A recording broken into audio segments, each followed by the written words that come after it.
Calling the meeting to order. I make a motion to seal the executive session minutes. Are there any motions? I'll make the motion.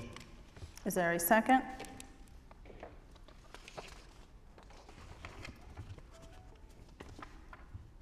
I'll second. All that say aye. Aye. The minutes are sealed. I've realized the acoustics are also a little bit different, so sorry if I looked a little bit startled.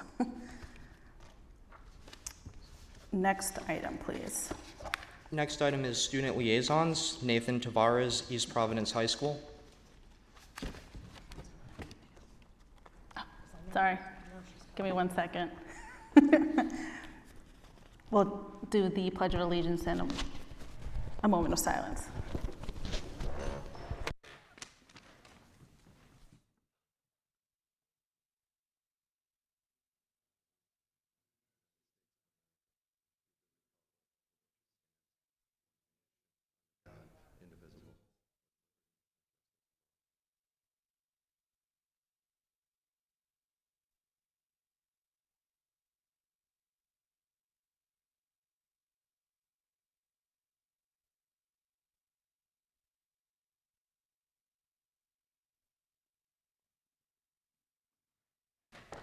All right, we're all set, thanks.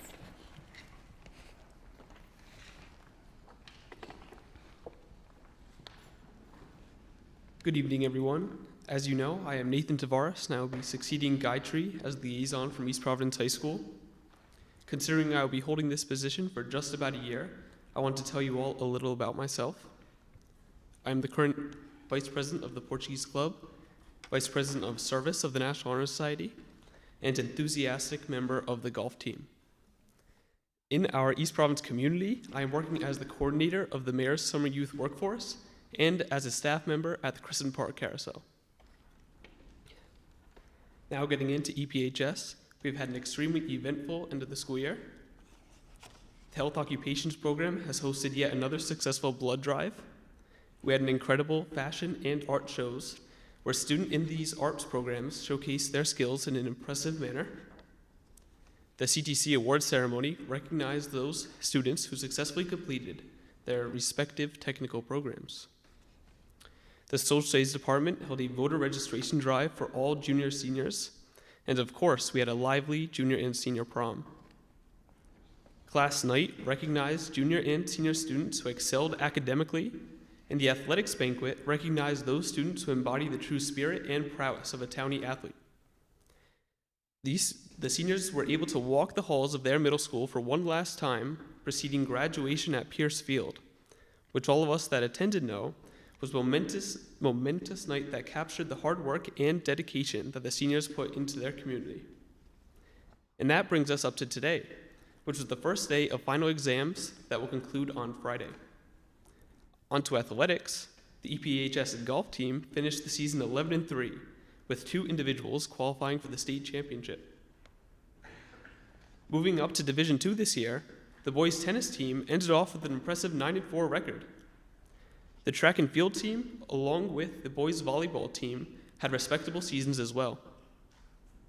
The girls lacrosse team lost a heartbreaking Division III championship in 4th overtime while down 2 players. The unified basketball team was able to secure a state championship victory over Charahoe. The softball team finished out an impressive season in Division I, and the baseball team will play East Greenwich in the best of 3 Division II championship starting on Thursday. Thank you. Thank you.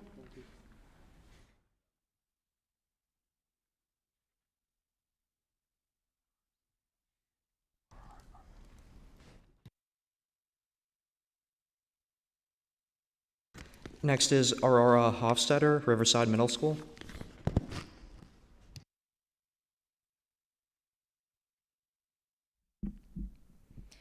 Good evening, school committee members, Dr. Foran, Dr. Bowler, and Ms. Corsi. I'm Aurora Hofstetter, Vice President of the National Junior Honor Society at RMS, and it is a pleasure to be back here this evening. It is rather unfortunate that our school year is coming to an end. However, I would like to take a moment to reflect back on this year. RMS has accomplished so much in just this year, with a total of more than 3,000 canned goods donated. We've given around 100 gifts and planted flowers for the residents at the Waterview Villa. We've also raised money for the American Heart Association during Valentine's Day, and I've donated more than 300 pairs of socks for Socktober. This is no doubt the best year I, as an 8th grader, have experienced during my time at RMS, and I wish for it only to get better from there on. On the contrary, I would like to talk about some of our more recent events. 8th grade students attended their 3-day trip to Washington, D.C. from Tuesday, May 30th to Thursday, June 1st, to explore the history and heritage of the United States of America. They visited various museums, memorials, and monuments during their trip. As I have had firsthand experience on this trip, I can confirm it was a truly memorable experience that all those who attended will remember for years to come. On behalf of RMS, I would like to congratulate the seniors with their graduation, as we wish them luck in their future journeys as young adults. In addition, I would like to congratulate the 7th grader students who were inducted into the National Junior Honor Society last Tuesday, as they worked hard for this position, and I wish them all the best in their coming years. Following this, the 8th grade attended their awards ceremony last Wednesday. Those who attended have received either the President's Award or Secondary President's Award, as well as a lucky few to receive the honor of our school's highest awards. We would like to congratulate Anumithra Jagadish, Anirudh Banlamudi, Shelby Quinn, Jimmy Andrews, Ethan Pereira, Sydney Olson, Elska Ilario, and Janelle Albert. We would also like to congratulate all of the 8th graders who received an award today at the Viking Awards ceremony. And a special congratulations to Mr. Petch, who received the Golden Apple Award for his amazing work as a leader at RMS. Finally, the 8th graders finished off the year with a dance at the Riviera Restaurant Friday to celebrate their year at RMS, and they will also participate in their outing at Kenburn tomorrow for outdoor fun. We wish the 8th graders luck at the high school next year, as well as their graduation this Thursday. Does anyone have any questions? Thank you for your, I'm having a question, but I think you need to name yourself. Congratulations, because Aurora's name was also mentioned, and also took home some awards today, so congratulations. Thank you. You're welcome. Thank you for your time. Next is Joshua Ashanti, Martin Middle School.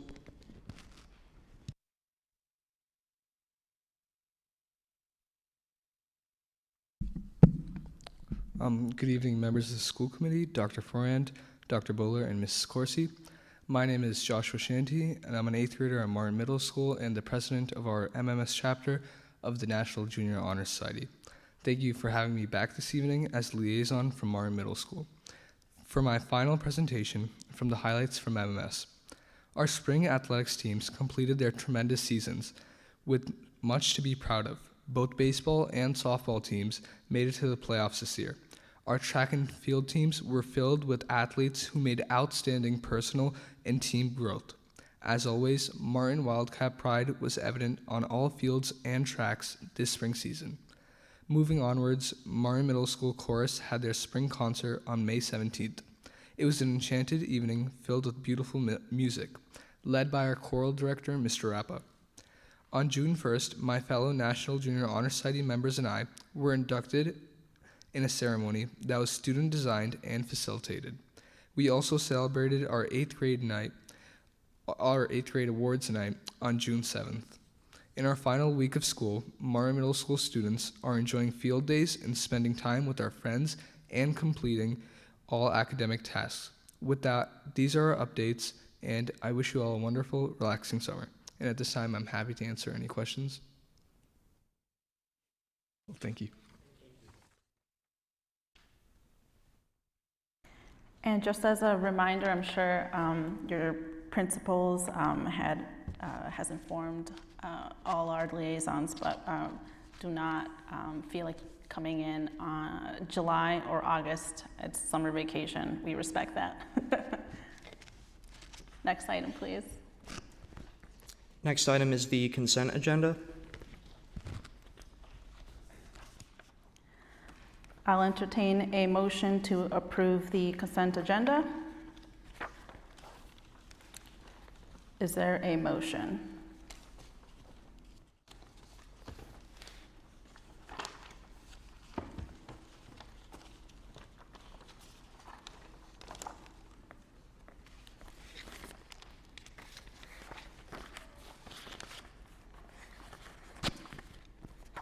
I will make the motion to approve the consent agenda.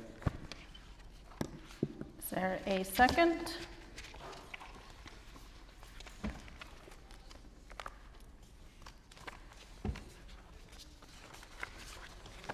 I'll second. All that say aye? Aye. Aye. Consent agenda is approved. Next item, please.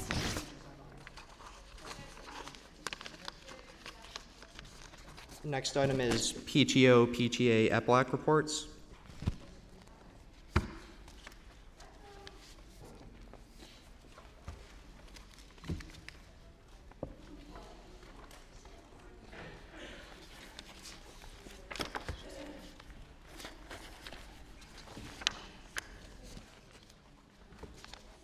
Good evening, everyone. Our last meeting was held on May 31st at 6 p.m. at Martin Middle School for the year, and our next EPLAC meeting will resume in September, the last Wednesday of each month. We are sending out a survey a Google poll of parents to see the meeting dates and times, to see if there's some way we could fluctuate some months a different day. We're going to do that over the summer, possibly. Let's see. Last month, we had Mark Gray from Ripon talking about policy analysis, presentation and updates on special education legislation.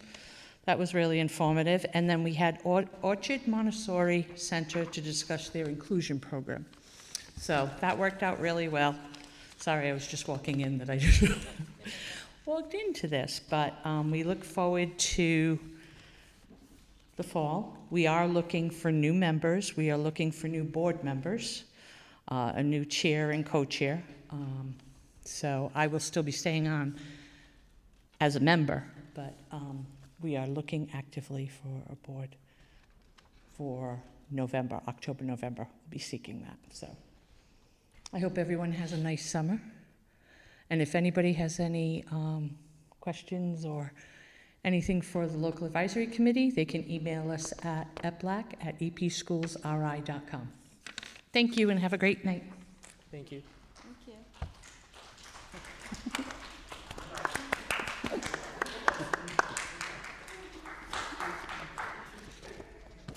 I'll entertain a motion to move up under discussion, subject 1, unified basketball risk recognition, up above the superintendent's report. I'll make the motion. Is there a second? I'll second it. All that say aye? Aye. It's moved. Thank you very much for everyone for attending.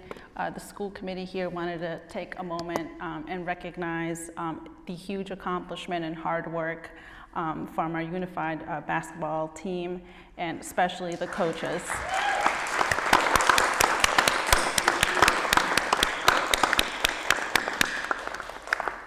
I'd like to recognize everyone by name, so bear with me if I mispronounce your name.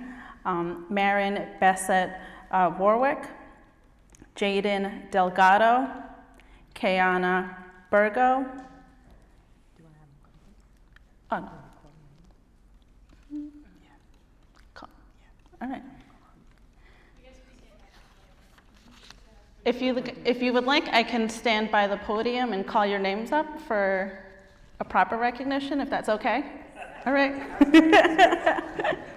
Would the rest of the school committee like to also join? It's, feel free. I'm also camera shy, so.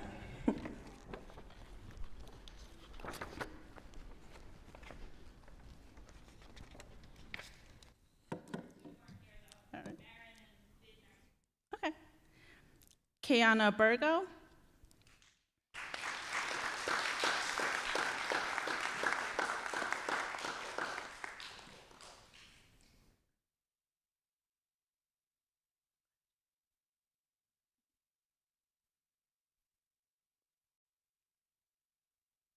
Josh Harris.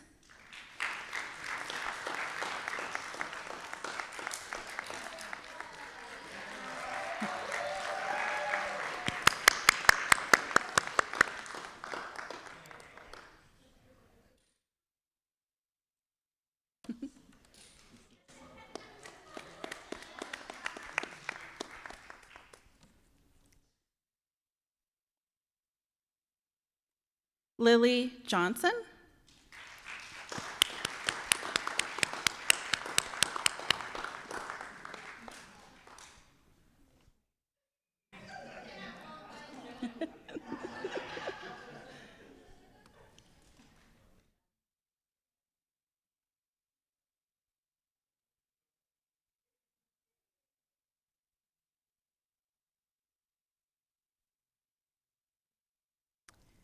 PJ Cochin.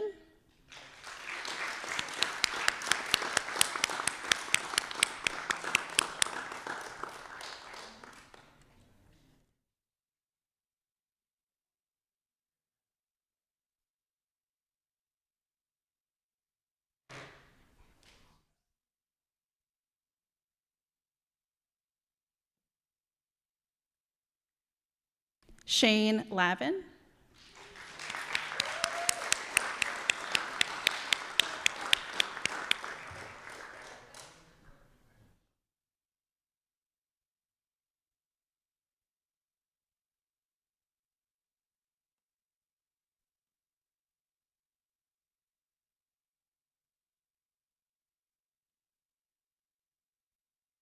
Ethan Medeiros.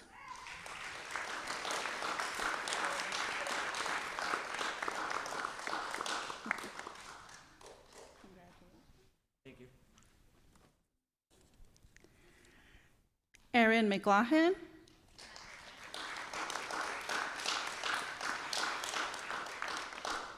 Brett Radrowski.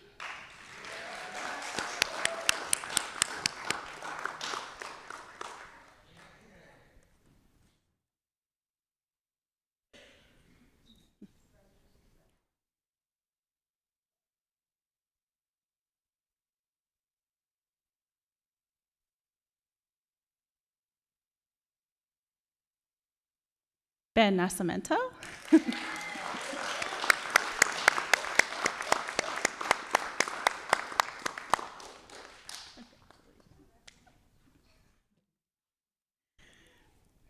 Angelo Massey, manager.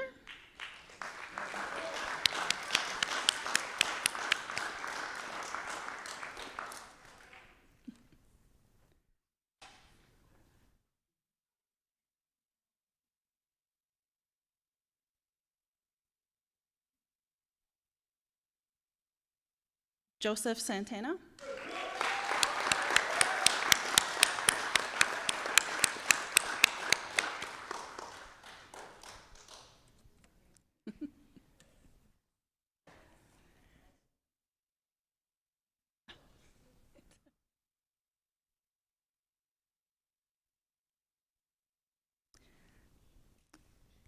Denzel Sevels.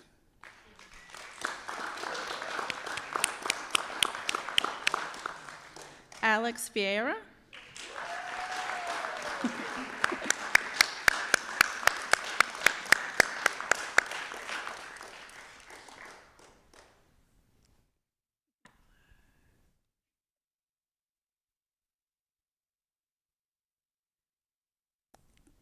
Colby Wallace.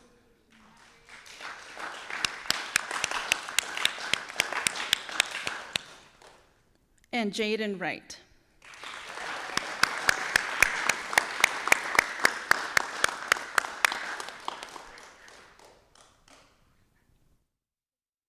Again, congratulations to everyone for all the hard work. You guys are an inspiring group of students, and many of you I've grown to know a lot more throughout the school year, and we are going to miss you. And also a special thank you to the coaches, Kristen Kudalakis,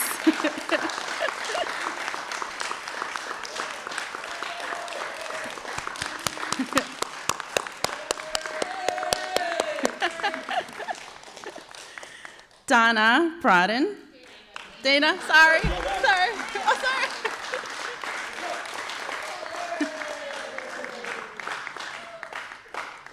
And Beth Studley. Studley, sorry. You know.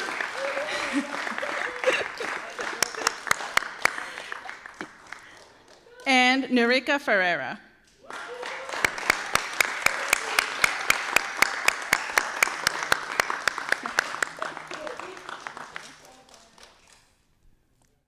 Again, thank you so much for your hard work and dedication. You guys are completely aspiring and encouraging to all of us, and we are very much lucky to have you in the school district. So thank you again very much. Did we get a group picture? We're all set? Sure.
Follows community service hours.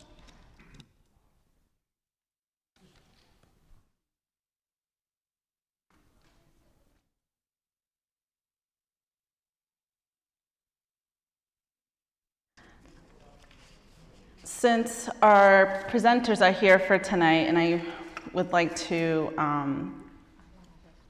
have them get started before we go on to the rest of the agenda if possible, I'll entertain a motion to move up the building committee report, specifically the AI3 architect's presentation, above the superintendent's report.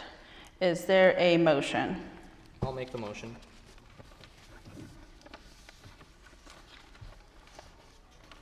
Is there a second? I'll second it. All that say aye? Aye. Aye. Aye. Thank you. And if the school committee members would like to, we can move up to the first row after we get our packets. Sorry. It's all right. So we can actually watch the presentation as they speak. You got it? Actually, I have mine.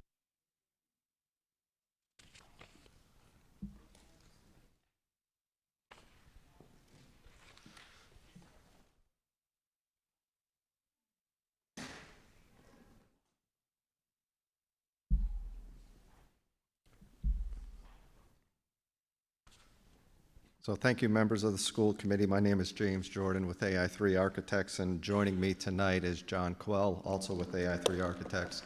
I'm going to give you an overview of the Martin Middle School project, and we are looking for your support to submit the project for Design Development Stage 3 submission to the Rhode Island Department of Education this evening.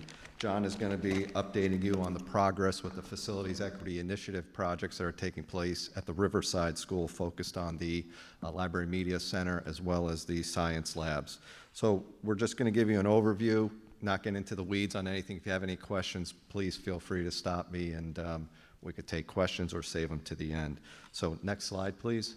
We're going to start with the project schedule. So yesterday evening, we had a unanimous support from the building committee to submit the package that we have here tonight that we're going to give you an overview of for the RIDE Stage 2 Design Development submission. The package will be submitted to RIDE through their digital portal on June 21st. So we do have some things that we're waiting to compile, especially your vote this evening. Hopefully it's a positive vote to submit the package. We'll be producing another 60% estimate, similar to the design development estimate we're sharing with you tonight. That'll be done in end of July. And then there'll be another estimating package along with the final design package that'll be called 90% construction documents. That'll be done at the end of October, and then we're looking to have 100% complete construction documents and specifications at the end of November, November 30th. Next slide, please. This is a heading of all the components that make up the design development submission. If you recall, when we presented a very similar slide for schematic design submission, a lot of these categories were included in that. There's just further refinement, more development, and more reports and studies that have been completed since the last schematic design. Tonight we're going to focus on the cost, give you an overview of where the budget's at. I'd like to report that the project is currently on budget. We had some work to do with the building committee last night, get their approval on some key value management, value engineering items that will show you the list of things that were selected. And the drawings. There has been a few updates, as is normal on any project, all the way up through 90% to consistently look for ways to save cost, to reduce building square footage, and keep the building in tune with the educational specifications, which you see as another submission package here. On the next slide, we're going to share with you some of the big picture adjustments. What you'll notice is that they're not really complicated at all. Most of these come from a further refinement of the exterior site plan, which we continue to work with at a working group level, ownership level, and district leadership level, and building committee level. What we decided to do is look at the opportunities to provide a dedicated bus loop to the north of the building. You'll see at the top of the drawing here a red dashed area that shows you an additional entry that was created to receive those students as they're being dropped off and picked up for buses for middle school students at the top of the drawing. At the bottom of the drawing, you'll see another entry that's dedicated and facing south to the bottom of the page. That's a direct entry that gets pre-K kids, the little kids, out into a dedicated playground safely. We're also continuing to look at the entry for middle school and pre-K students, as you see just north of that, where it says separation between middle school and pre-K. Obviously, the center entry area, which is centered on the front elevation, is where the after-hours use would be to get direct access to the gymnasium and auditorium. And then there's another dedicated entry off the front of the school to the top at the intersection of the academic core and the specialized program spaces. On the next sheet, you'll see some further refinement to the second floor level, which is the library media center, some specialized spaces, and overlook to the student commons. This is a critical area of the buildings. This will be where we first remove a portion of the existing Martin Middle School, and we're working with Shawmut, your construction managers, and your OPM Peregrine to look at making that a safe transition for students so that construction can occur safely while students remain in the building during construction of the project. On the third floor on the next sheet, you'll see an area identified on the northwest corner of the academic core at the top of the page. Again, further refinements, consolidating the program, square footage, making sure the building's as compact and tight as possible to help save and offset cost increases. As we move to the next sheet, it's a basic overview of a general site plan. What you'll see is the Martin Middle School new footprint shown in white with the existing context surrounding it.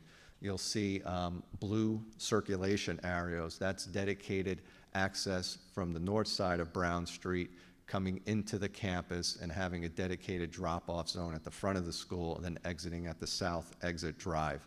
That's the dedicated lane for for parent drop-off and pickup. The orange lines, or I should say the red lines to the north, receives buses from Bright Ridge Street and then exits them onto Brown Street to the north side. That's where that extra entry was that I was referring to earlier at the top of the page.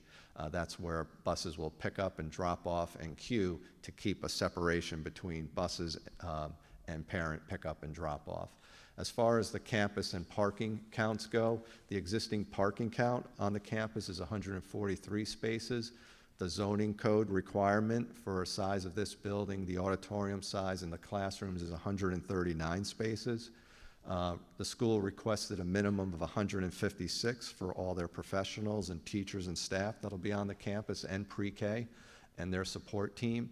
Our proposed site plan has 176, about 20 spaces more than the minimum that they identified. If we go to the next page, it's a overall project budget that I'm going to ask Ann to speak to, and then I'll come back and tie in some of the key things that she highlighted in yellow to some conversations we had with the building committee last night. Thanks, Jim. Just for a little bit more context too, as we went through and developed the design development estimate, we actually had our third-party cost estimator who's been with us from the beginning, from stage 2 and schematic design estimating process into design development. We also have our construction manager for pre-construction, Shawmut, also did a separate design development estimate. So we've reconciled the two estimates, and really that product is how we came up with our updated budget and then also the value engineering list that we went through.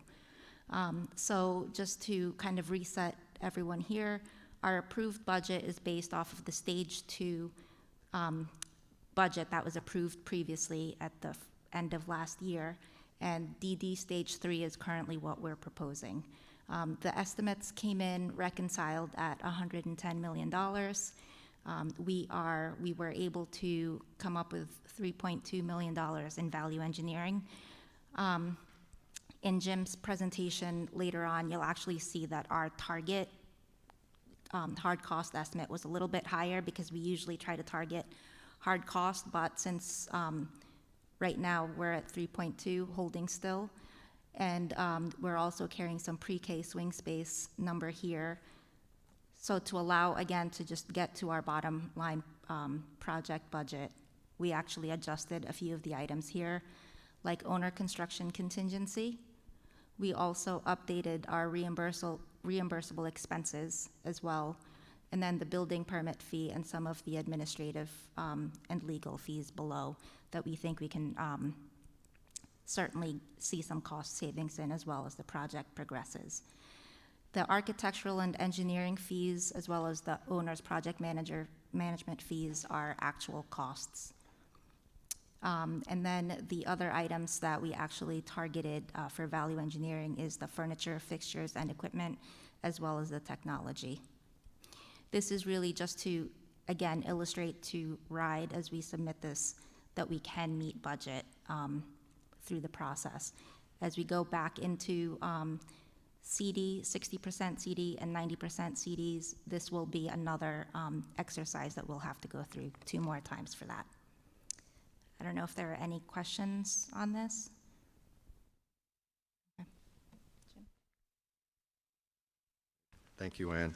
It's actually really super good news, actually. This project is on budget, and a lot of projects are well over budget and are fighting to get their schools out in the market and moving forward. But you're in a great spot, as Ann mentioned, the $3.2 million in value management, value engineering that we did.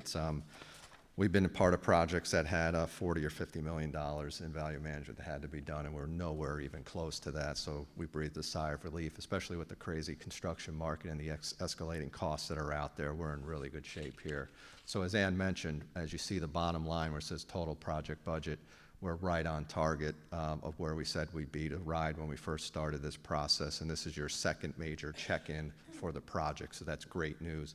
The other good news is you have 2 more additional check-ins before this project is officially 100% designed and completed, looking for CM to put in their final numbers. So we're right in the middle of that, and we're in a very good spot at this point. So if we go to the next slide, the first thing we look at is identifying alternates, which are fully designed all the way through, and it gives the owner the opportunity to add more cost in if the bids are opened or the CM comes in with numbers that are below your maximum budget. You could start adding items into the project, very similar to what you did on the high school project. And the way those are prioritized is important because you get to select the first item first and add in. So it gives you that opportunity, not that you will necessarily do that, but the mechanism to accomplish that is provided in this process. When we look at value management, we look at 3 levels: level 1 priority, level 2, and level 3. Level 1 are basic things that we always recommend to owners to save money, whether it's a reduction in a certain expensive material or a change of a light fixture, things you won't really notice going into a building that were done. Level 2 is more conversations about decreasing window sizes and things like that. Again, things you probably wouldn't notice, but we need the owner's input to move forward with those. And then the third level are things like program reduction. If you have to remove a classroom or 3 or 4 because the building's too big, that's where you start saving a lot of money, and those cuts are pretty drastic, and those have to come before the owner, the working group, the building committee, school committee to discuss those items. We're not at that point. Hopefully we won't be for this project, but it's just the level of priority that you see here. Right now, we're looking at level 1 and level 2 priority cuts that were made. So if you go 2 slides ahead, actually, yeah, this one here. This is level 1 items. Not that we're going to go over any of these in extensive detail. We did present all these to the building committee, and they agreed with all of our decision-making process, and they were on board with it. Level 2 items on the next page, please. You'll see it's like removing minor mirror removal from the physical education alternatives. Again, I'm not going to get into detail on this. The building committee, we spent quite a bit of time leading up to the meeting last night to review these, and they were accepted. And you see that number at the bottom where it says total on the bottom right, 3.22 million. That's the number that correlates back to Ann's spreadsheet, saying that that's the number. We'd like to see the building costs come down, and the other costs outside of the building cost were adjusted slightly to get us on budget. So that's the typical process that happens on every school project that we've been involved in over the last 25 years. And it was a pretty seamless process going through this for the Martin Middle School. If we go to the next page, please. With that, if there's no questions, I could turn it over to John Quell, who will walk you through an update on the Facilities Equity Initiative projects that are scheduled for the Riverside Middle School.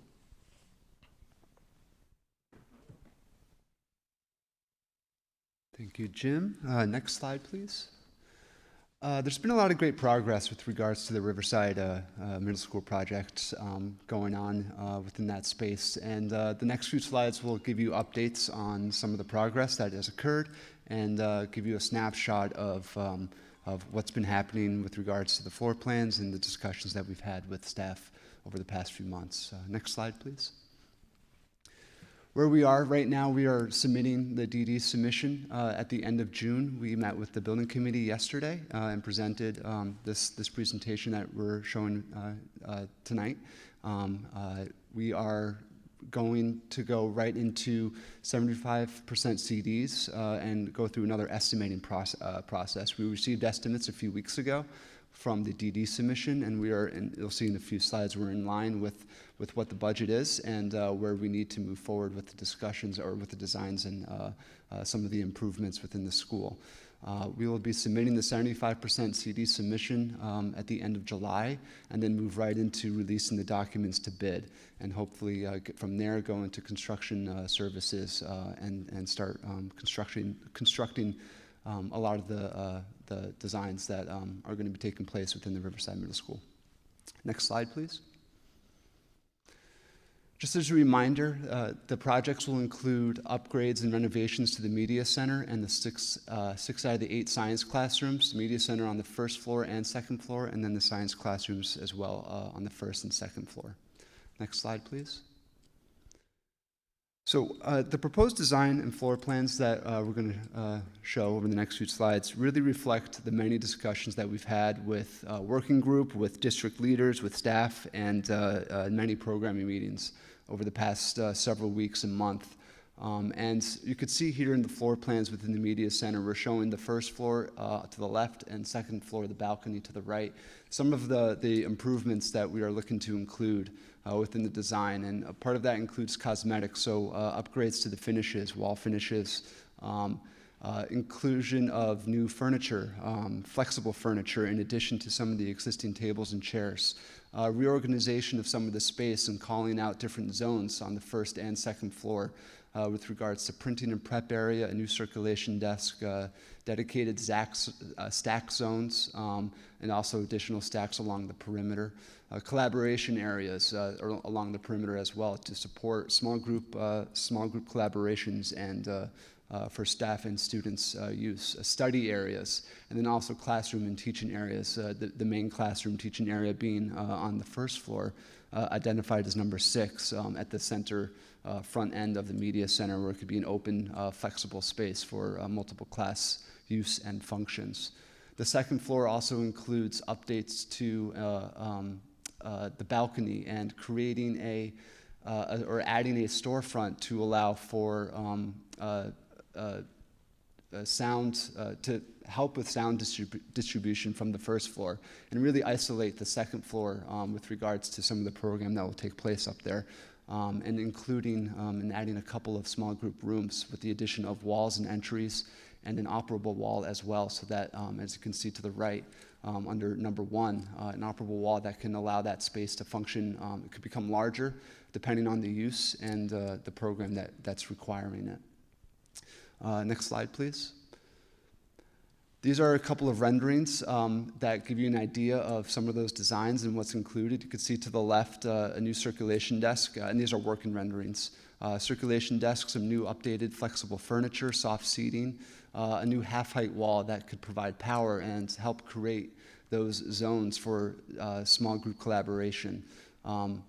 Additional vinyl graphics on the storefront, on the glass, to allow for or to help with distractions as students go in and out and past the Media Center for any classrooms or classes that might take place in that space. Next slide, please.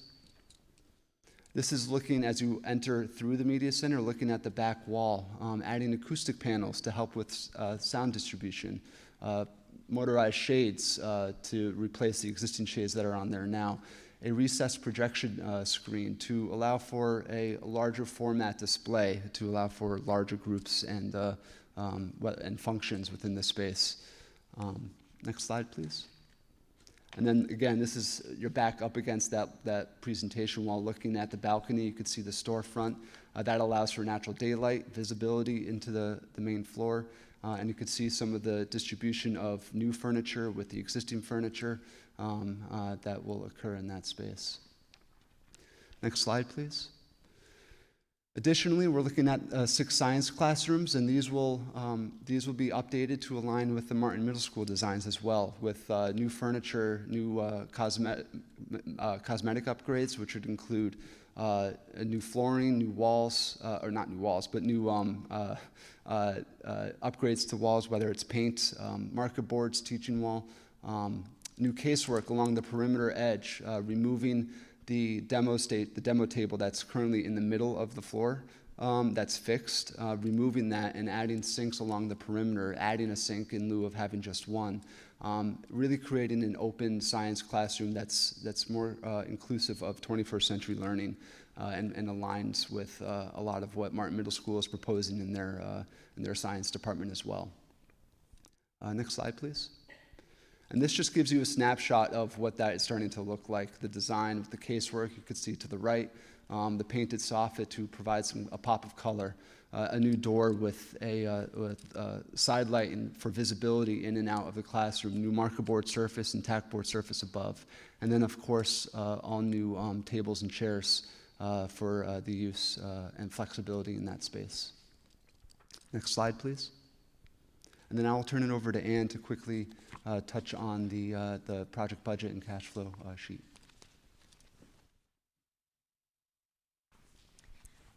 Thanks, Jonathan. So for Riverside here, we're actually currently on budget. We'll see in the subsequent slides that we're actually showing that we're slightly under as Jonathan just goes through this. But there are some items that we still need to further develop, like the structural support for operable partitions and potentially the storefront that's proposed on the second floor in the media center. So currently we're still holding to the budget. Hard costs are estimated. Soft costs, architectural, engineering, and owner's project management fees are actual numbers. All the other project soft costs are, those are allowances currently, and then the furniture, fixtures, equipment, and technology, those are currently allowances as well. I think one of the good things, again, about this project is that we are reusing some of the newer furniture within the media center, as well as other items that facilities has recently replaced, really helping to keep us within budget. And so, good news here. Thank you, Ann. Next slide, please. So to conclude, as Anna mentioned, we're in really good shape. You could see the total hard cost budget of $2.7 million. And with our recent estimates that came in a few weeks ago, we could see we're just under that by a couple $100,000. You could see the bottom line in green. We're just under $250,000 from the total budget. As Ann mentioned, a few things to consider is the inclusion of the FF&E budget, and we're currently working with that now and getting some numbers for what would be included and proposed. And then additionally, looking at steel support for the operable wall and the storefront along the balcony edge. And then that, with the inclusion of those items, we will still be in line with the budget at hand of $2.7 million. And that's all we have. No, next slide, please. But that's all we have if there's any other questions. Oh, I'm sorry. There's this will above on the screen is just a bullet list of what will be included in the DD submission as far as what we'll be submitting at the end of this month. It will be included narratives, so updated narratives, updated descriptions for the work that's going to happen in the media.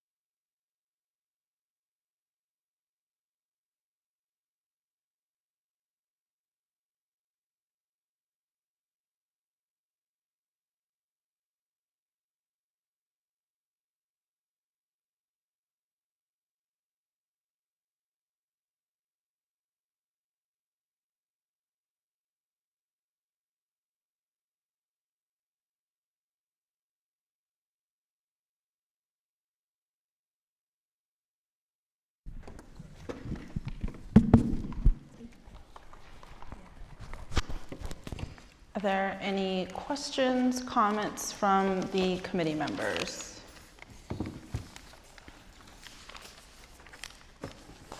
Yeah, I just have a question. If some, can I have one? Yep. Check. We're back.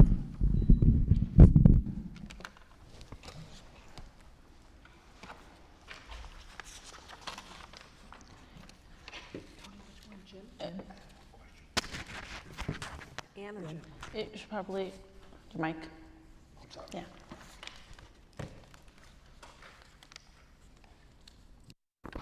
Just a question I have. Where we're on budget for the Riverside Middle School, but we're on budget, but we're still waiting for the cost analysis for the steel structure. We're confirming that, correct, because the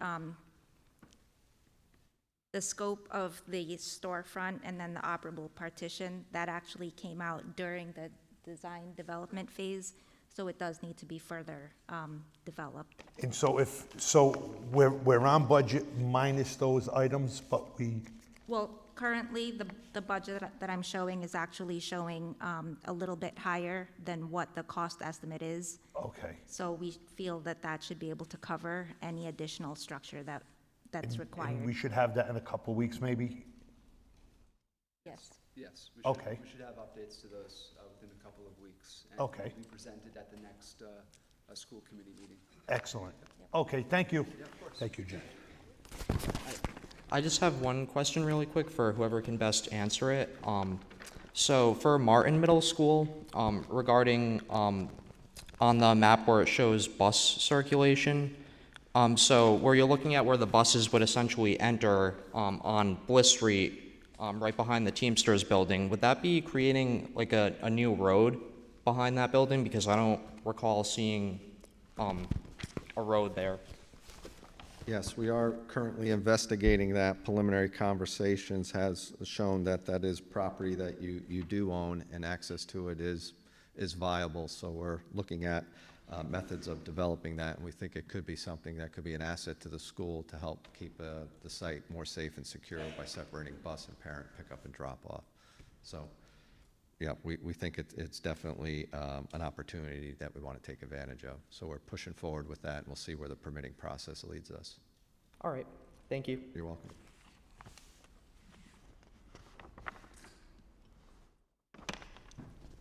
Any other questions or comments?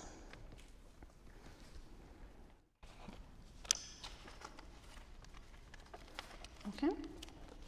Thank you very much for presenting. Thank you. You guys always prepare really good packets that are really easy to follow, so thank you. Thank you.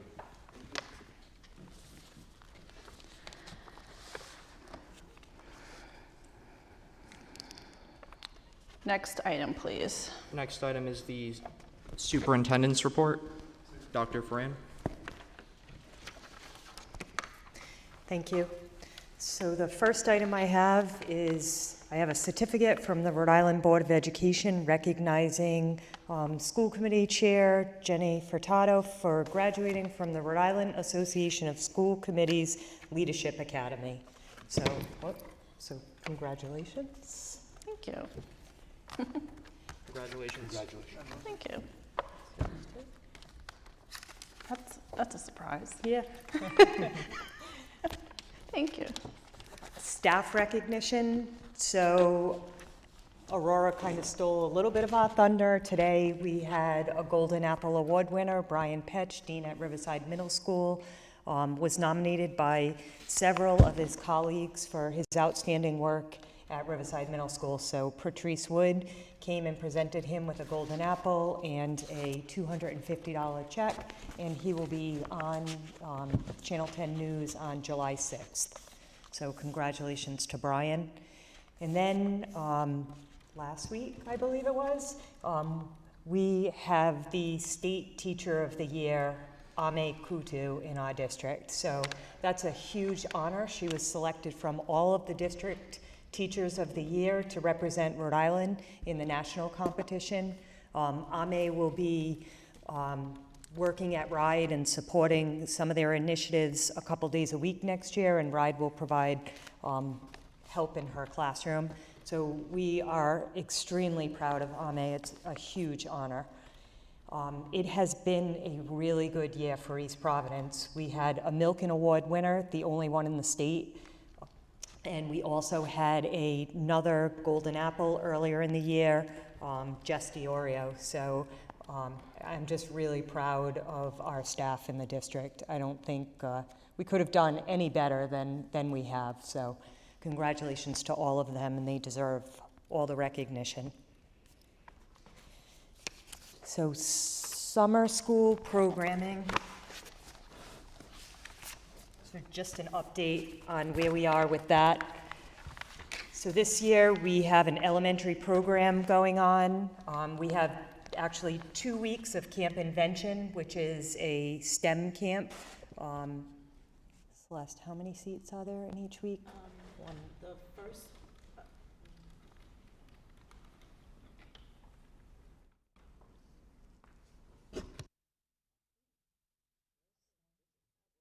oh, got it.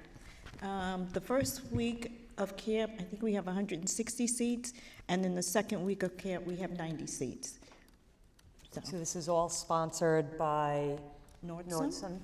And this is the first time we've had 2 weeks of camp. So we're very excited about that because we always have a wait list. And this year we were able to, after the first registration period for the first week of camp, we were able to go back to the wait list and then offer those spots to families for the second week, which will occur later on in the summer. So we're very happy about that. Camp Invention is always popular. Yes. The first week will be at Martin Middle School, and then we'll begin construction, so there won't be any other summer programs at Martin. And then the second week will be at Waddington. Elementary programming, so we have offered seats to 213 students based on academic need in grades K to 2 for our Summer Learning Academy.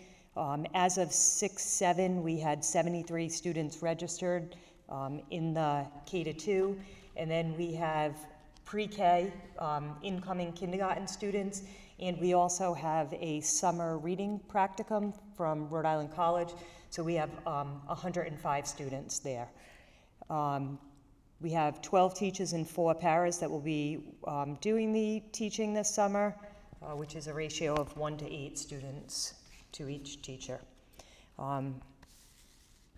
Middle and high school, and that will all be at Waddington. Middle and high school, summer school will run from June 26th through July 27th, and that will be here at the high school. And then we have our ESY program that will run from June 27th to July 27th, and that is also at the high school, correct? Elementary's at Waddington, and then the secondary is here at the high school. We've had to shuffle a lot, because typically we use Martin, so we've kind of had to move some of our programs around this summer. Any questions on summer programs? Who is the administrator for the summer program?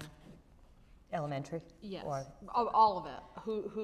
Who is the person in charge? I mean, ultimately, I know you're in charge, but usually summer programs Yep. have certain administrators, so who is working that? Yep, so Karen Moore is working the elementary program at Waddington, and then the 4 middle school administrators will be splitting on-site time here. And Leela McCarthy is the director of summer school. And then high school, summer school, we have administrators on staff from the high school, and Bob Correa is directing summer school. So Camp- all, So Camp Invention will have Amy Amata and for both weeks as camp director. any other questions about summer school? So we are pretty well set to go. It starts in another week and a half. So we're excited about the programs. It doesn't really slow down as much as people think during the summer. We have a lot of students on the different campuses. Let's see, so facilities update. Chris Murphy's going to give an overview on the high school closeout. I have one significant update this evening. After extensive examination and analysis of the existing soil conditions by numerous engineering and design experts, the district and our construction management provider here at the high school are waiting on one final approval of the existing conditions before the reconstruction of the failed 30-inch drain pipe can start final repairs. As soon as we receive this final engineering approval, the Musco light pole will be reinstalled and repairs will begin in earnest. We have received assurances from the involved subcontractors that they will move with the necessary and appropriate sense of urgency while correctly effecting these repairs. Knowing what we know right now, We have every reason to believe that these repairs will be substantially complete on or before the end of this month. I was actually disappointed not to have that final approval in hand this evening before this day was out. So we're extraordinarily close to the end of this mess. Are there any questions?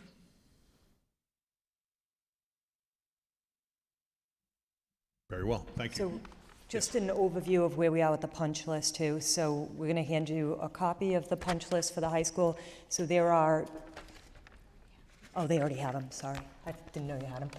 So there are 20 items left on the punch list. And correct me if I'm wrong, Chris. 8 of them are paper-based items, so, you know, manuals, that type of stuff. There's also a walkthrough that the district needs to do, an 11-month warranty walkthrough.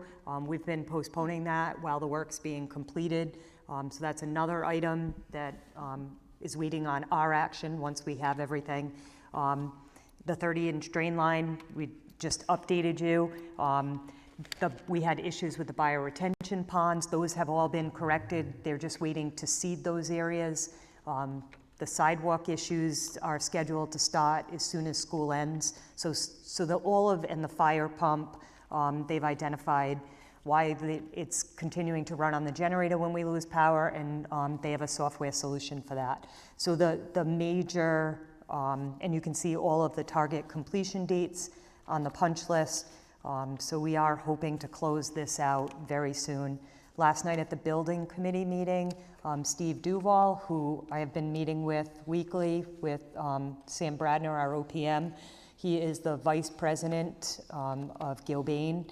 He was at the building committee meeting last night, and he answered all the questions that came up from the building committee. So we continue to work through the items, but we are very hopeful that we will close out this project during the month of July, once students are off campus and we can finish the work that needs to be done. I did want to say thanks for making sure that Steve DeVal was able to attend yesterday. I think that it goes to show that the relationship that you guys have, cultivated from earlier this year has been really productive, and it was clear that he heard our concerns, and he's doing everything he can to make sure that that the items on our list are promptly addressed and completed. So thanks again to our administrators and of course our superintendent for the continuous weekly and sometimes more meetings with those parties involved with the high school project. So thank you again, because it goes to show that you guys have been clearly working very hard. So thank you again. Very good. Anyone have any questions on the punch list? I just have a question regarding the Paragon bill that we have on here where it has like the green screen. I'm just a little confused that that green screen was put in a year and a half ago, say, so it's on a punch list. Why are we getting billed to have discussions about that? It says here for the green screen update, $450, and then on follow-up and weekly sub-meeting for $300. If there's an issue with the green screen, I thought we were just waiting for pots to come in.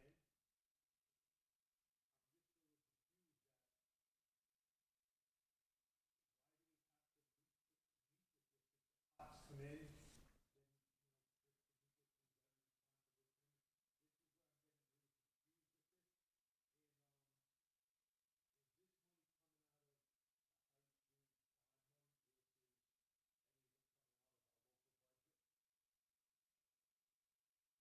Because this whole bill totals $6,337.50, but these are just for meetings, and I get confused. If there's something not right at the high school, or we're waiting for pots to be replaced to get a piece of equipment up and running, a year and a half later, we're still meeting over it and we're being billed for it. That's just a question that The green screen has been exceptionally challenging since its inception a year and a half ago. Peregrine has provided very helpful and very timely assistance in executing the installation of that green screen. That's true, there were some parts that we have yet to get, and the reason you still see it on the punch list is because we had to provide a computer that we're still waiting for from the green screen. I believe it's Open Blue is the name of the company. So we specified a particular laptop to run this. They didn't have it, so we have our own in place temporarily. We're waiting on theirs to arrive. As soon as that particular laptop arrives to run this program, we'll be able to put this one to bed. So. All right, thank you. You bet. And the question about the bills, I'll let the superintendent answer that. That was discussed at yesterday's meeting as well. Yeah, so any of these bills are towards the project at this point. They're still towards the project.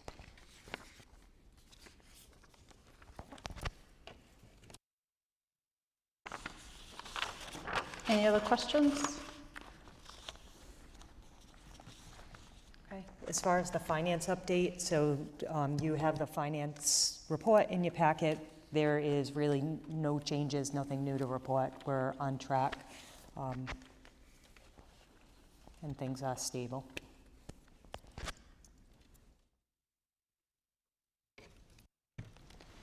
Thank you.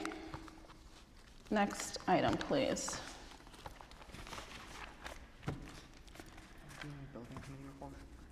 Oh, no, we did that one.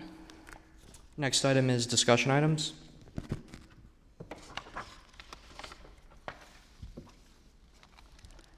So regarding the pre-budget workshop, I know Sharon had sent out some dates, and we confirmed that we have 3 dates for this month to discuss the budget. Wanted to confirm with everyone here that those dates are still good. If there's any conflict, please contact myself or Sharon if there's anything that comes up. Regarding the formatting, I wanted to kind of open the floor up to you guys to hear if there's anyone in particular that you'd like to have besides our superintendent and our director of finance present at one or any of those meetings. I'd like to ask that now before we, start meeting. And I think if we are to ask anyone to attend, they need to be given notice. So that's why I figured I'd bring it up tonight, or if anyone has any particular items that should be, addressed more extensively at any of those workshops to kind of give notice ahead of time potentially. So I can give you an update of where we are at this point and how we've gotten to where we are. So we have met with every principal and every director, including the athletic director, and gone over their previous budgets, any additions that they wanted to their budgets, any changes that they wanted to their budgets. So we have gone through all of that with them and compiled that information. We are currently working on personnel, so we've gone through the personnel list several times. All of the principals have their personnel list, so they're going over their personnel list to make sure. We've had a lot of moving pieces the last few weeks. I'm happy to report that we have filled most of our positions. We're still interviewing this week and next week, but we have most of our positions filled for next year. So we're currently going through all the personnel reports, and then we'll move on to the rest of the budget. I mean, personnel is your largest expense, so we're making sure all of that information is accurate, and then we've compiled requests from all the principals and the directors, and that'll be in the other part of the budget. So we've been working probably since April on the budget, off and on, meeting with principals and directors, and just putting it all together now. So our intent is to have a workshop like we had last time, so in the student commons, so that people can kind of go through all the steps and give you an overview of everything, and where our priorities are, where they align to our strategic plan. And I especially like the budget that was presented last year, because it was nicely organized and broken down, and then there was like that whole other packet too with all the different grants, titles, and whatnot, monies from the state. So that way we could use that in conjunction with looking at the entirety of the budget as well. So I know you said it'd be the same as last year, so I think making sure that we have that again, would be great. And we'll have all the data for you as to where we are as a city with education support and aid and. Definitely, and then a breakdown of what the schools look like, and which we basically have already on a monthly basis with what the student population looks like, at a monthly basis. But then also, seeing it broken down by school, I think definitely helps it sink in better for all of us to understand it's per school that we're looking at, not just the whole district. So are there any comments, questions for this, our superintendent, because she's the one that's preparing all of this for us? Do we know if all of the data and information that we're going to be given at these budget workshops, will it be provided to us similar to like our school committee meeting agendas in advance, or like when we get there, just to make sure that we have time to review all the information in advance? Yep, we can get that to you. Do you think Thank a you. week in advance is? Or no, the like- 20, we're already within a week, because I think our first one's the 21st, so I would need it to get to you tomorrow. I'm hoping by the end of the week. Before the end of the because we're week. verifying, so the first piece will be personnel, and we're still swapping out retirees with new teachers this week, double checking to make sure we have everyone where they're supposed to be. We've had some internal movement too, with 7 rounds of job placement. So reasonable to think Friday, maybe? I'm assuming Also, Craig's he has some vacation too, so mixed in there, so I just. How much change are we expecting then by the end of the month then? Because there's a lot of stuff moving around that hasn't been finalized yet. So that's. Yeah, so if we have an open position and we haven't filled it yet, we'll leave it as open and we'll leave it with the current salary. Okay. And then, if we swap it out, we'll swap it out with the new salary. But I think we're gonna be close. We have some vacant positions, but like I said, the principals have been interviewing for the last few weeks, and we are making offers to people and filling our positions. So I feel really good about where we are as a district this year, and I'm pretty confident that by the end of June, we'll have every one of our positions filled. Not to say that we won't have resignations. We had a resignation today, and they come in. So, but it's not going to be like we'll be interviewing all summer for the bulk of our positions. So we're in a good place. Any other questions or comments from the committee? Jen, just a question and a comment. Cindy, do we have a range that we might be looking to go to the council for an increase? And if we don't want to state that now, I'm okay with that. But is there any way we can just give them our budgets and stuff and make sure that we, really try to get them here? So I'm all about asking for money, and we're going to support it, but I'd like for them to have the same opportunity to maybe, Jen, to ask some questions or something like that. And I'd like to see that even if they all can't make it, maybe 2 can come to each different workshop so they understand why we need the money going forward, And we're happy to, and last year, they didn't ask us to come to present our budget, but we're also happy to take the same, Yes. so ours is a workshop as school committee. You ultimately approve the final budget, and then that's the budget we typically take to City Hall. So, we are happy to go and give the same type of presentation, not as extensive, because you work through all the numbers with us, but to go and explain our rationale for any increase. I don't know what our increase would be yet, because that's dependent on the school committee's approval. Yeah. Thank you. But I also agree that it's to give them some time to also digest it and all that. And I heard that as well from them, that they want to be informed as much as possible. So I know Dr. Ferrand will be able to make sure that is all set up as they request. Yep. I just want to add that our meetings are open to the public and anybody can come. So if anybody wants to see how our budget is done, they can sit in the background. They're not going to get a seat at the table, but they're able to go, just like the building committee meetings, and listen. And then if they have questions, they can contact us. So I think it's important to know they are public meetings. And anybody who has any concerns or feels as though the schools are underfunded can show up and listen and see why. Any other questions or comments from the committee? Alrighty. Next item. Proposed dress code. So the proposed dress code that's in the packet is what the administrators together prepared from different schools in the district. This by no means is the actual proposal from the policy committee. This is directly from, again, the administrators that put it together. So I wanted to hear some feedback from the committee since 4 of us had attended 2 separate meetings with the journalism class with Ms. Courier this year.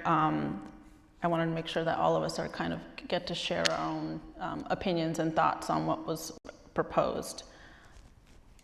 So I'll open the floor up to comments.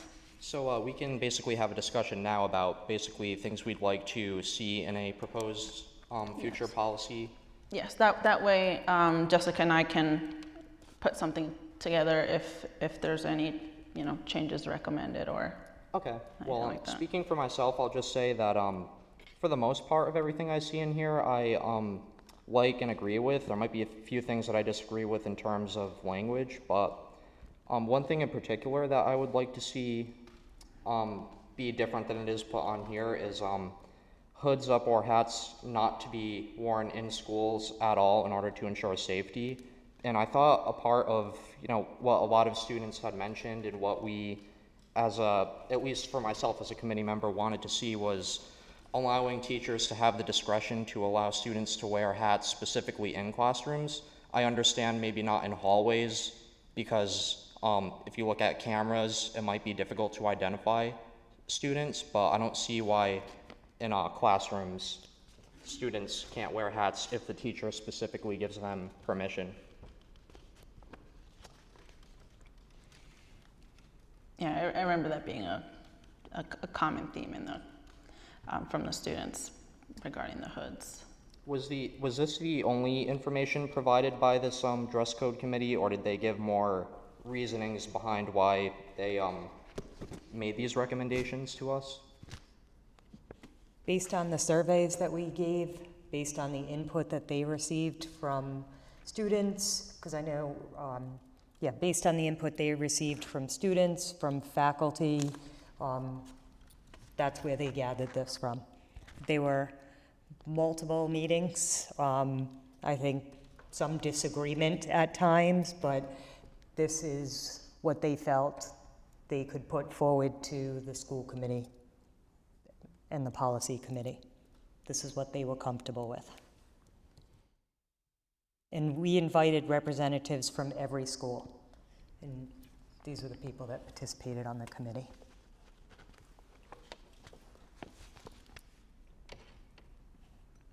Are there any comments, additional comments regarding the dress code?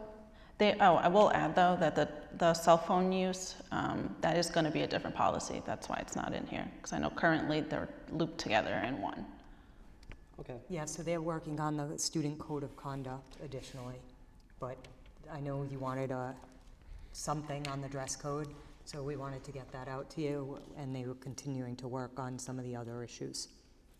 Okay, is there any way that we can get language in a future dress code policy that basically specifically prohibits like gender discrimination, racial discrimination, specifically in subtle ways? Even just for example, how we had listened to one student who said that they felt that not allowing any type of headwear felt like discrimination to them because they wear do-rags. You know, in my opinion, if we don't change the hoods or hats recommendation, then that would really just be continuing the way that it currently is. It also leaves it unclear because technically a do-rag isn't a hood or a hat. It's a head covering. But I agree with what you're saying though, is Right, that 'cause the thing is, if you leave it still up to interpretation, someone could easily say, oh, I interpret that as being a hat, therefore I'm going to enforce this as that being a hat. Yeah, so that's- if you put the specifications in the policy, then that would help make sure that someone can't say that a do-rag is a hat, you know? Yes, and that's, Sometimes when you don't specify, as we have learned today, it works in the student's favor. Sometimes. So if the policy only states hoods up and hats, therefore, that's how they're going to follow the policy. At least that's right now how most administrators, and I'm not gonna say all of them, I'm just gonna say all the ones that I am associated with, follow the policy. They follow it strict to what the policy states. So right now it says you cannot wear shorts on the third quarter of school. I know, some people follow it, you know, so, that's why we need to change that policy and get it. But this, to me, is a working draft, as far as I'm concerned. Right. And I will be honest, I thank this group of people for doing this, because this, to me, was a lot more lenient than I thought we were going to get. Yeah. So, I think this committee, listened, in my opinion. I know that we all sat in on a class. I have been sitting in for 3 years now, numerous groups of students, not just high school, but numerous groups of students to try to change this policy. I'll be honest, the students may wear all shoes except slippers. I think that's pretty darn good. I don't want to see 5th graders wearing heels in school when there's a fire drill. But that's just my opinion, because I just went to an 8th grade dance with girls in heels and numerous people fell. So again, safety should be the number one, in which it states in the first paragraph. I think that's what we're all sitting here for, is comfort, it's safety. I definitely think I would be very happy to sign my name to this one. And I thank the people on here. I do, again, have a couple other things I would like to add. But again, I am... it's a big improvement from where we started. Yeah, and I hope if there's any way, before making this decision, that we could get some of those students here, at least for the first read of the dress code policy, that we're part of getting this moving. I would appreciate that. So that's my 2 cents on this. Yeah, I agree. Just this alone is definitely a substantial improvement over what we already have, and I do appreciate everyone that has provided their input so far. And this doesn't mention anything about stereos, so that alone is an improvement. MP3s. I just want to acknowledge the committee because they did work really, So Dr. Jean Giulio, she chaired the committee, Sarah Duart from the high school, Leanne Furtado, Stacy Messia, Diana Clarkin, Corey Howland, and Lori Marchand all took part in multiple meetings to get to this point. Again, this is a working draft from our, from the school side to the committee, the policy committee, and I mean, it's your, you could do whatever you want with it. You can use it as it is. You can make changes to it. That's entirely up to the policy committee. But, we were charged with putting something together based on the feedback we received. And I think they did a really good job doing that. So thank you to that committee. Especially with the time frame that we asked them to do this. Special thank you. I know everyone has very busy schedules and everyone's spread across the city, so especially knowing the amount of time you guys had to put aside to get this stuff done, definitely very, very, very appreciative of it. My only comment, and I'm not gonna ask, but if any one of those people that were listed could just explain to me, the students and staff are responsible for managing their own personal distractions. If they can just comment what they mean by that, because I think I may think something different. And if any one of those people watching.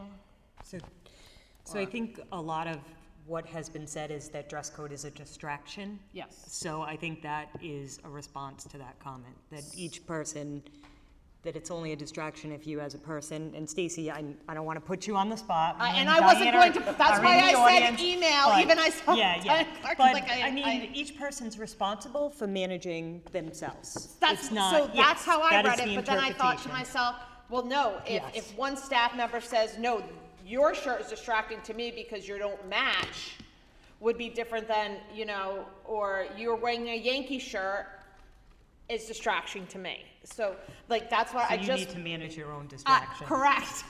So that's kind of where I'm at, because I think you're then making it exactly your what we responsibility. heard from those students. Right. It's your responsibility. Correct. Especially the girls. I realized that was a common comment from them, is that they don't want to be seen as a distraction, which I understand.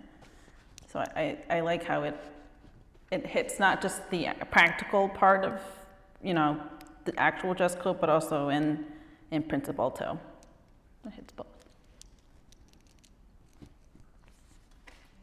I just gotta say that there are some nice slippers out there. I just gotta say, after They're not 30, safe. out of 35 years, I wear slippers putting in hardwood floors. I just wanna put that out there. It's a nice change to take the work boots off, go into a house and lay hardwood floors and stuff with slippers. Mine's only probably $20. I'm just shocked that but- flip-flops not on here, so No, hey. that's okay. There are comfortable slippers out there. Any other comments or questions from the committee? I also just want to say that I appreciate how a lot of these recommendations are kind of written in a more positive way. Like, for example, students may wear all shoes except slippers, as opposed to students are not allowed to wear this in particular, so I like that. And that was very important to the committee. I also like the fact that clothes must be visible, so I mean, I'm Yeah. I've seen why, unfortunately. So that's good. You were there Friday, right? Yes, that's why I'm saying that. Any other comments from the committee? All righty. Next item, please. Next item is public comments.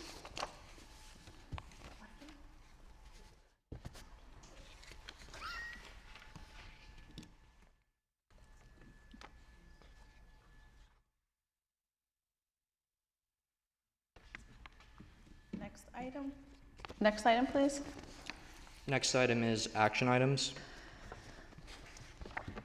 I'll consider a vote to approve the administrator's separation agreement. I'll make the motion to approve.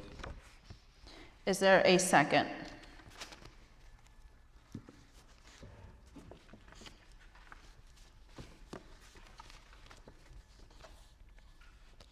I'll second.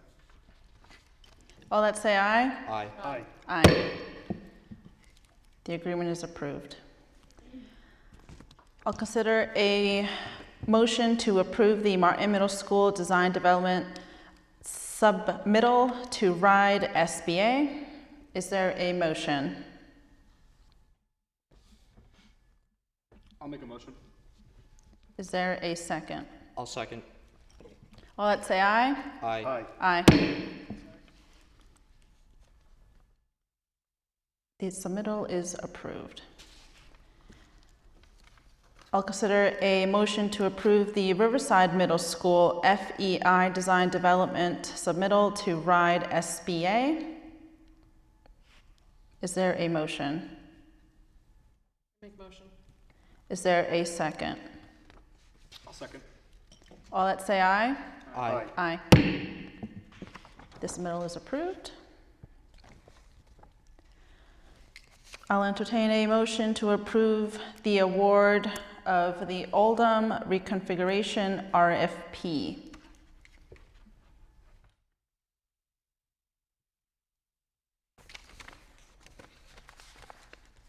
I'll make the Ouch. motion to approve. Give me 1 second. Are you coming up, Craig? Apologies.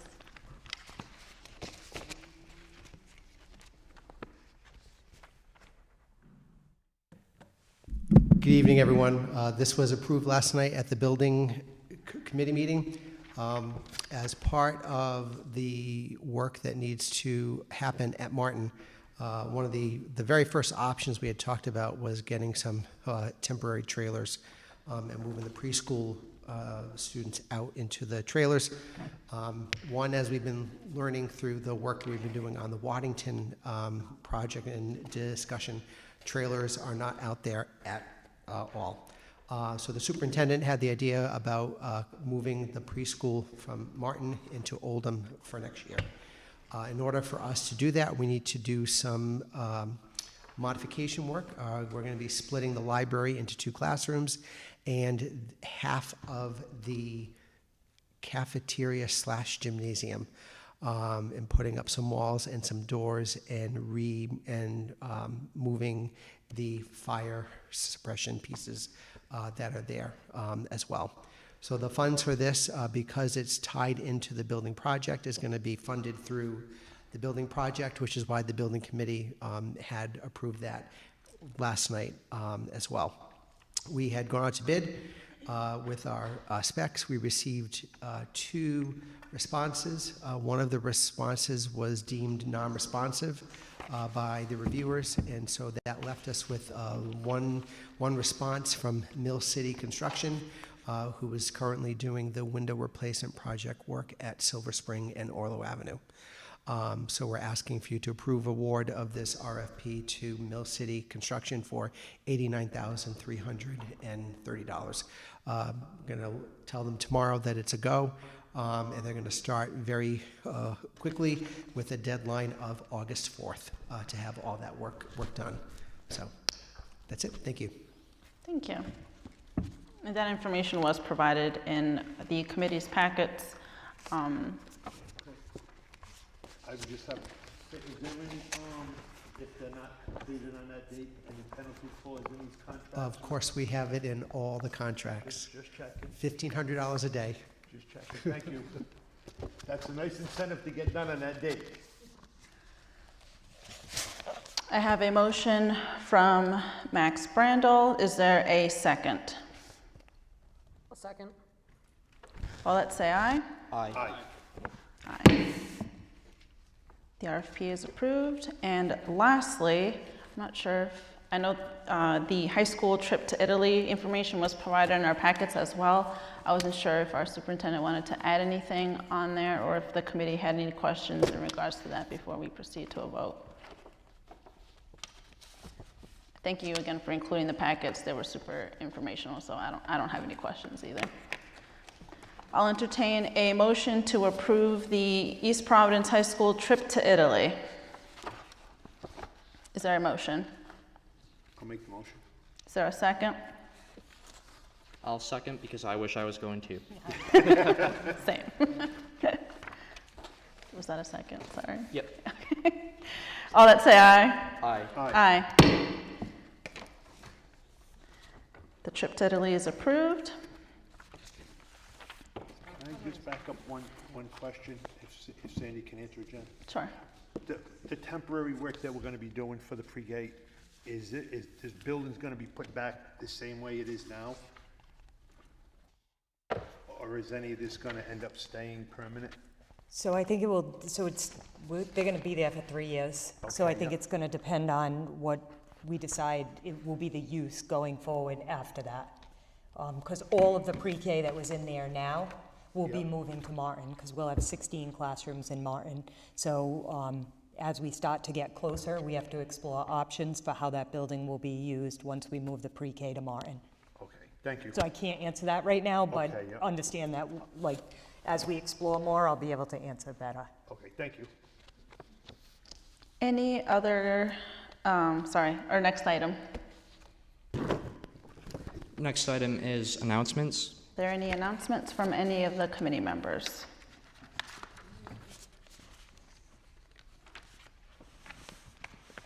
that an announcement? Oh. All righty. I'll entertain a motion to adjourn.